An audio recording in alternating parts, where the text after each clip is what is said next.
누가복음 18장 15절을 보시면 사람들이 예수께서 만져주심을 바라고 자기 어린 아기를 데리고 왔다 라고 말하고 제자들이 꾸짖는 내용이 나옵니다. 마태복음과 마가복음에는 그냥 어린 아이입니다. 그런데 누가복음은 어린 아기를 강조하고 있습니다. 왜 어린 아기를 강조할까? 어린 아기는 엄마에게 어떻게 있습니까? 전적으로 의탁해 있습니다.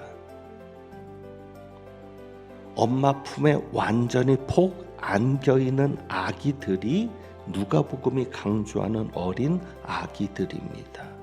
왜 그렇습니까? 하나님의 나라를 어린아이같이 받아들이지 않는 자는 결단코 들어가지 못하리라. 어린아기가 전적으로 엄마에게 매달리듯, 엄마가 아니면 못 산다고 하듯, 그렇게 우리가 하나님의 나라를 받아들여야 한다는 뜻입니다. 자, 그렇다면 하나님의 나라가 무엇일까? 성경이 하나님의 나라를 말할 때 1차적인 뜻은 예수님 자신입니다. 신약에서는.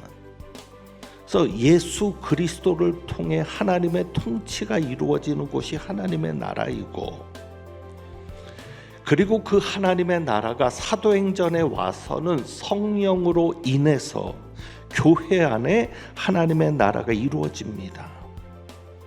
그래서 예수 그리스도를 통해서 성령님의 역사를 통해서 하나님의 통치가 이루어지는 곳이 하나님의 나라인데, 그런데 예수님께서는 여기에서 더 나가십니다. 누가복음 17장 22절에 가서 보면 인자의 날을 말씀합니다. 인자의 날이 뭐예요? 예수께서 재림하시는 날. 결국 하나님의 나라의 완성은 무엇을 통해서이다? 심판을 통해서 영원히 영생이 주어지는.